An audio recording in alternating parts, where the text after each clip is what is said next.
19日目、ついにですね、スマホ依存だった俺が、スマホを開こうっていう気持ちがなくなりました。そのぐらい時間が経っております。電波ないから何も思んないですからね。電波ないって嘘やろって思ってる人もね、毎回いると思うんで、一応見せとこうかな。ほら、電波がないんですよ。SOS ってなってるでしょ。とりあえず、朝飯を作っていきましょう。こちらです。これがなんだかわかるでしょうか。石鯛の皮です。なんかずっと痩せ我慢してますけど、昨日夜さ、ヘビ食べたんだけど、あんなんでさ、お腹いっぱいになるわけないじゃん。で、もう無性にお腹空いて、そうだ、一夜干しがあるじゃないかと思い、石鯛の干物をむさぼり食ってしまったんですよ。気づいてる人はお分かりだと思いますが、干物を塩辛くしすぎた。例えるんだったら、一切れでご飯いっぱいいける塩鮭。宇治が湧くのをビビりすぎて、飽和食塩水に6時間も浸しちゃったんだな。石鯛の半身だけでこんだけ顔がむくむって、これ食べても大丈夫なのかな？塩分過多とかになったら結構やばいですよ。で、今まで知らなかったんだけど、夜ご飯ってめちゃめちゃ大事やな。夜ご飯があったらめっちゃ元気になるわ。今まで朝、うわ、まだサバイバル終わってないのかしんどいなとか思ってたけど、夜ご飯食ったらちゃうわ。ただ魚のストック少ないんで、毎日これをやってたらすぐに魚が尽きてしまうんですけどね。実際魚の備蓄もせいぜい4日程度。この4日の間に狩猟が成功しないとかなりまずい状況だ。はい、ということで、ではね、早速調理に移りましょう。で、まずこの頭なんですけど、チンケなサバイバルナイフじゃ割れないんですけど、そういえば俺斧持ってんじゃんって思ったのね。斧で割ってみるわ。斧で割れたらさ、もう魚さばくのさ、すげえ簡単になるよね。よいしょよいしょよいしょ。こっちから割っていくか。なんだよ、余裕で割れんじゃん。はい、しっかり半分に割れました。斧で割ればよかったのか。最初からやればよかったね。で、これはさっきの鍋で焼いていきます。で、鍋で焼くとね、皮がひっつくことが分かったんで、竹を下に敷こうと思います。竹を何本か下に敷くことで、皮がくっつかなくなります。天才俺。よーし、焼いていきましょう。いやー、自分の天才さ加減に惚れ惚れするな。おー、いいね。いいじゃないの。では焼いていきましょう。で、鍋で焼くのはごちゃ混ぜ鍋を作るときに煙がつかないようにするためです。さて、マサルは自称天才なのか、それとも本物の天才なのか。オープン。やばい、なんかものすごい焼き色になってる。なるほど、俺は大失態を犯してしまった。なんてアホなんだ。竹も木じゃねえかよ。これじゃ本当の燻製になってしまったじゃん。うわー、バカすぎる。そして火通るの早すぎ。意外と美味しい味になってたりして失敗でした。残念。次は綺麗に洗ってね、砂利を入れてみましょうかね。見た目はすごいうまそうですよ。俺は燻製があんまり好きではないんですが、いただきます。なんかサバイバルっぽくなってきたな。すっごいこすいこと言うと、白い服着てくればよかったな。この服19日目にして全然なんか綺麗じゃん。汚れも全くついてないんだよね。服やなこれ。ハードオフで4000円で買ったんですけど、生っぽい。いただきます。しょっぱー。いや、腐らないようにめっちゃ塩入れたけど、しょっぱー。うわ、しょっぱい燻製や。やっぱさ、これ皮の部分とかさ、こうやって薄いからより塩がさめっちゃ入るんだろうね。今回これ腐らせたらもう本当に何も食料ないからさ、絶対腐らせたくないからめっちゃくちゃ辛くしたのは辛くしたんですけど、辛いな。水汲んできます。ということで、茹でて塩辛さを抑える作戦に。話それるんだけどさ、インドの人ってガンジス川にめちゃくちゃ入ってんじゃん。あれちゃんと病気してるんだって。いやー、にしても焦げって取れないんだね。で、身の方も入れちゃいましょう。こんだけ塩分が濃いとマース煮みたいになるんじゃないかな。マース煮も美味しいからね。じゃあ美味しくなってくれよ。さて、どうなってるでしょうか。おー、めっちゃ水減ってる。はい、ということで一夜干し鍋の完成です。はい、ではね、食べていきましょう。なんかこの鍋も普通にさ、味噌とか入れてないのに茶色いんですね。やっぱり焦げの色なのかな。クエの油が乳化したとか言ってたけど、この魚油なかったんで焦げの色かもしれませんね。じゃあ頭の肉からいただいちゃいましょうか。なるほど、ここまで来てなお塩辛いな。すげえなこいつ。干物にする前よりも格段になんか身が引き締まってますね。身の方はね、塩辛いっちゃ塩辛いけど、カマとかと比べたら全然塩辛くない。普通の淡白な白身魚です。1ヶ月サバイバルやってるんだけど、なるべく筋肉は落としたくなくて、でもタンパク質は結構取れてるから、筋肉落ちづらくはなってんのかな。なっててほしいよね。こんなこと言うのは良くないかもしれないけど、事実として言わせてもらうとさ、順番的にクエ、石垣鯛、石鯛とこの順番で食ってます。この魚はとんでもない高級魚です。東京のスーパーとか築地とか豊洲で見てみてください。値段にびっくりすると思います。とにかく高級魚なわけですよ。で、この黒鯛はね、高級魚でもなんでもないの。普通に美味しい魚なんだけどさ、あの3種類の後に食ったから、全然美味しくないんだよね、今。これを一番先に食べるべきだった。でもまずいから食わないっていう選択はね、今ないんで、これ食べないとやっていけないんだよね。はい、ではね、切っておいたこちらの木たちを並べていきましょう。みんな忘れてない？前日に大量の木材をゲットしていたことを。ということでマサルはぐちぐち言っていますが、拠点作りをようやく再開します。これでついに一応屋根っぽいものができます。そして風を防ぐことができます。1日2食食うと動けるな。もう今まで全然動けず、今日何したっけな、あれとあれしかしてないみたいな日が続いてたんですけど、めっちゃ動けるな。みんな1日0食でも1日1食でもダメだ。1日2食は食べな。じゃないと力出ないから。学びを得たね。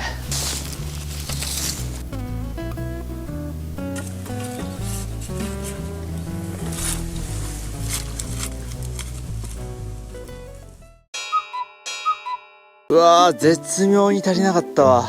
もうちょいやな。ちょっとね、屋根足りませんでしたね。残念ですけども、まさかのこのタイミングで雪がポロポロ降り始めてきました。やけに寒いなとは思ってたんですけど、雪が降るっていうことは0度ってことでしょう。ようこんな中外でずっと撮影してんな俺。これからですね、真面目に床を作っていこうかなと思います。よくね、街中でホームレスの人たちを見かけると思うんですけど、あの人たちさ、段ボールを何枚も下に敷いて寝てるじゃないですか。あれってね、めちゃめちゃ理にかなってて、俺もね、冬に一回ね、外でアスファルトの上で寝てみたいなと思って、ベンチコートとかダウンとか着込んでね、寝たことがあるんですけど、体が芯から冷え切って、途中でね、諦めちゃったんですよ。そんぐらい、同じ温度でも空気中だったらそこまで大丈夫でも、地面からめちゃめちゃ体温奪われるんだよね。だから、段ボールを下に敷いて寝るっていうのはめちゃめちゃ理にかなってるの。寝るためには地面の熱をどうにかしなきゃいけないわけです。ということで、地面のね、布団を取りに行きましょう。さて、マサルが言う布団とは何なのか。さて、最初の方にね、仕掛けを仕掛けてた場所に行ってます。そう、俺が使うのはこいつや。正式名称は知らんが、俺の地元ではカヤって呼んでました。そして何を隠そう、カヤはかやぶき屋根の原料なんです。床を作った後には屋根を作ることもできるんです。そう、登校中とかにね、ここに当たってね、手が切れてね、何回痛い目を見たことか。もうカヤね、そこら中に生えてるんですよ。虫とかそう、こうやって触ってるとさ、キュッて引いた時にうっかりね、手切ったりして、もう本当にトラウマ級のやつなんですけども、これを使います。で、あんまりでかいやつは節が大きいんで、ちょっと小さめの使いましょう。こんなのいいじゃない。硬いね、意外と。これね、力っていうよりは斜め下から切らないと全然切れないんですよ。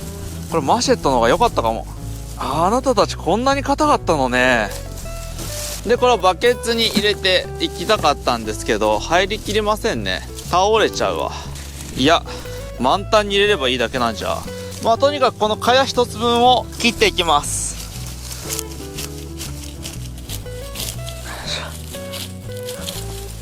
おー、1カップ分でも結構あるね。そりゃこの茅でね、ここ一帯を占有するわけだわ。すげえな。ものの10分でもうパンパンやん。よいしょよいしょ。さて、拠点に戻ってきました。これ改めて見るととんでもない量でしょう。都会の人も外国の人も見てると思うんで、茅がどんなやつか知らないと思うんですけど、茎がね、すっごい硬いのよ。なんで茎を最初に取り除いて、茎から敷いていきます。で、今ね、4時なんですよ。早く仕掛けに行きたいんで、一瞬でベッドまで行くか分かんないけど、とりあえずこの茅分はやります。急げ。で、茎の長さは葉っぱによって違うんですけど、もうこのバケツの長さ分で統一して切っていきます。一回この釜でね、結構ね、大胆に手を切ったことがあるんで、ちょっと怖いんですよね。よいしょ。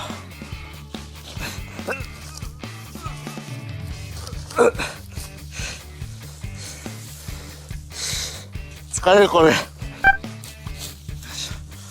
よし、こんな感じです。まあ、こうやって取り出すとわかるんですけど、なんか竹みたいでしょ、これ。結構硬いんですよ。ほら。なんでこれを下に敷いて、柔らかい方を上に敷いていきます。もちろんこれだけじゃ少なすぎるんで、あと3倍ぐらいね、必要です。よっしゃ、入っていくぞ。よいしょ。ちょうど俺一人が入れるようなサイズにしたんで、ロマンすごいっすよね、これ。これね、結構ね、もう YouTube 忘れてめっちゃ楽しかったです。やっぱりな、全然足りねえな。砂が落ちてくるから、まだ、手前だけにしとこうか。あと5倍はいるな。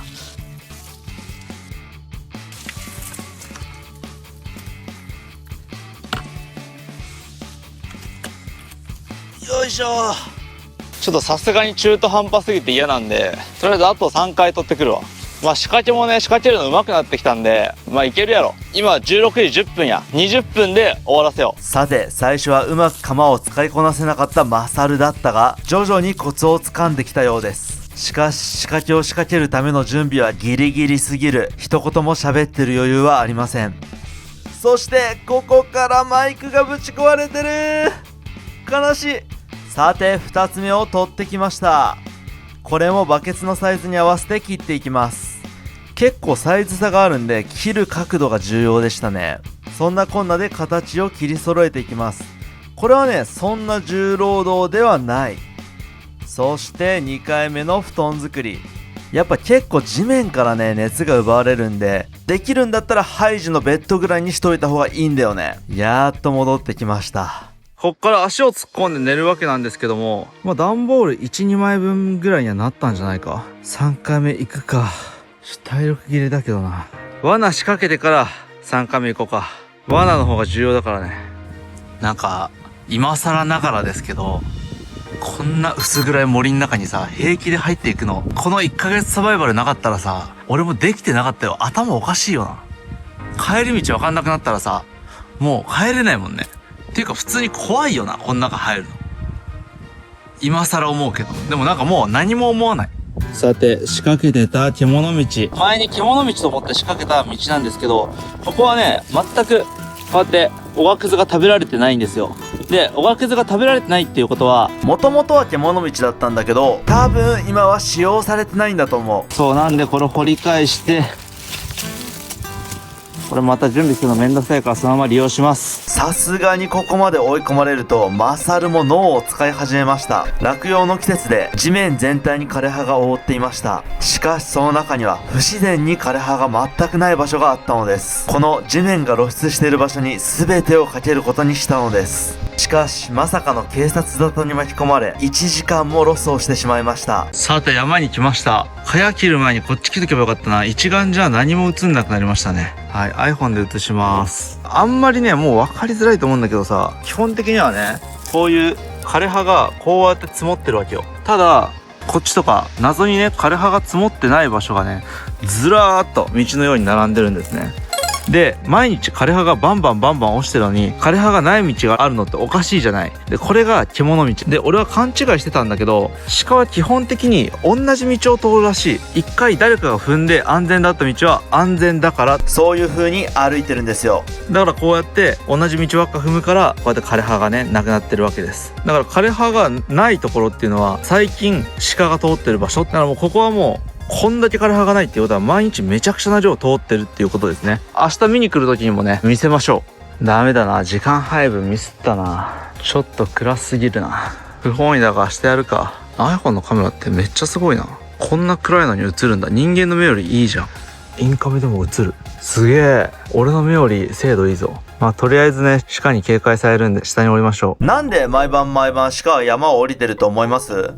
なんかね、川に生えてる草をね、食べに行ってるらしいです。川に生えてる草にはですね、ナトリウムが微量に含まれていまして、塩取った時にも話した話なんですけど、まあ、筋肉を動かしたりとか、とにかく神経を動かすにはですね、ナトリウムがね、必要なんですよ。なんですけど、山にはですね、非常にナトリウムが少ないんで、それをね、食べに行ってるみたいです。なんで今回ね、こんな時間ギリギリになったかと言いますと、3日に1回、俺の死体を確認しに来る人がね、いるんですけども、その人がタイヤはまらせて、大ごとになっちゃって、レッカー車も入れないし、どうするみたいな話になって、で、もう警察沙汰ですよね。まさかのそういう緊急事態がありまして、貴重な経験ではありましたけど、無事、ね、任意保険入ってたんでね、お金もね、保険が降りて、台車も借りれるらしいんでね、これからも3日おきに、俺が死んでないかをね、確認しに来てくれます。ちょっと予定が崩れちゃったんですけど、警察の人がね、ちょっと忠告受けました。めちゃくちゃ熊いるらしい、ここ。熊見たらさ、なんか、行政か警察に電話が行くんだろうね。この辺めちゃめちゃ熊いるらしい。気をつけるって。どう気をつければいいんだろうね。手盛りを改造して、包丁が銃弾の速度で飛んでいくものの設計図を考えたんですけど、多分法律違反なんだよな。熊来たら自殺します。だって足とかさ、手とかさ、ガジガジ食べられてさ、なんか最後の最後、両足両腕なくなって、で、あと内臓最後食べられて、意識ある中死んでいくなんて、俺はまっぴらごめんだね。頸動脈切って2分ぐらい苦しんで死ぬよ。なるべく楽に死にたい。その覚悟だけは決めとくわ。この車がですね、ハマってしまった車ですよ。警察の方々はね、もう帰ってしまったんですけど、熊がさ、そんないるんだったらさ、一夜干しをさ、拠点に置いとくのってあんまり良くないよね。危険だよね。どうしようかな。一旦拠点ね、あと少しのところまで行ったんで、まだ中途半端でね、ちょっと嫌なんで、拠点作りをね、再開しましょう。森の中は暗くても、ここら辺はね、まだ撮影できるわ。ただ、一眼はね、ちょっと難しそう。さて、切っていきましょう。なんか警察の人がさ、めっちゃ俺のファンで、なんか結構さ、この生活一人でさ、3日に1回人が来てくれるけどさ、ほとんど一人でさ、寂しいっちゃ寂しいんだよね。寂しいっちゃ寂しいんだけど、警察の人がさ、実はめちゃめちゃファンなんですよねって言われて、それで元気をもらいましたから、いつもだったらね、これで、もういいやって言ってるところ、俺はやりきる。撮影って基本一人じゃないですか。相手の顔なんて見えないんですけど、ちゃんと俺の活動が、誰かを楽しませてるんだなっていうのを今すごいね、改めて実感したんで、すごいね、良かったです。僕をね、見に来る人が車をはまらせてしまいましたけど、そのおかげでですね、僕は今ね、すごいパワーをもらいましたから、頑張りますよ、今日は。俺は普段こんな臭いことを言うキャラじゃないんですけど、人間を元気にするのって、エナジードリンクとか、お金とか、そんなもんじゃねえ。人とのつながりだわ。めちゃめちゃ臭いこと言ってるけど、実際に俺は、今日は終わりのつもりだったんだけど、あのまま終わりのつもりだった俺がこんなにも動けてんだぜ。それは今、誰とも関われないっていう、こういう環境だからこそなのかもしれないけど、だからこそ、普段は感じられないのかもしれないけど、人とのつながりって、めちゃくちゃ大事だね。今すごく思った。サバイバルに感謝だな。はい、撮ってきました。ちょっと背が高いな。嘘だろ、ヘッドライトのバッテリーも切れた。ダメだ、ライト機材探しに行ったけど、撮影できるもんがね。これで終わりか。嫌だな。今、俺の心はすごく燃え盛っているのに。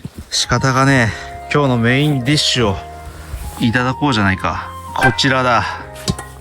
煮詰めに煮詰めたヘビの出汁だ。ちなみに皆さん、ハブ酒って作られた場所とか酒造で全然味違うの知ってました？これ知らない人意外と多いんですよ。沖縄のハブ酒ってさ、きついねーみたいな味するじゃないですか。逆にね、奄美行ってみてください。奄美行ったら、あれ？ハブ酒なのになんか飲みやすいな、みたいになるんですね。なんでなんだろうってね、俺ね、見たんですよ、裏面。そしたら、材料にね、柑橘系って入ってて、そら、柑橘系の味するわ、みたいな。だから奄美大島のハブ酒はそんなにきつくない。で、これはヘビから出汁が出るかどうかの検証です。ヘビからは出汁が出るってね、渋谷パルコの地下1階にあるゲテモノ屋さんの店長が言ってたんですよ。本当にね、渋谷のど真ん中にそんな店があんの。で、そこの店にヘビ鍋みたいなのがあって、どっから仕入れてんのこれみたいな。ヘビの鍋が出てくるんですよ。ヘビ用意しといてくださいって予約しないと食べれないことも多いんですけども、でもその人曰くヘビの出汁はすごいんですよ。だから今回ね、この出汁をね、楽しもうと思います。よし、ちょうどいいぐらいだろう。いやー、みんなに俺がヘビの出汁を飲んでる顔を見せれないのが残念だ。そして椅子がないのが残念だ。立って飲もう。暑いかな、ここ。結構暑いな。でもこんだけされるから大丈夫。怖いな、暗いと。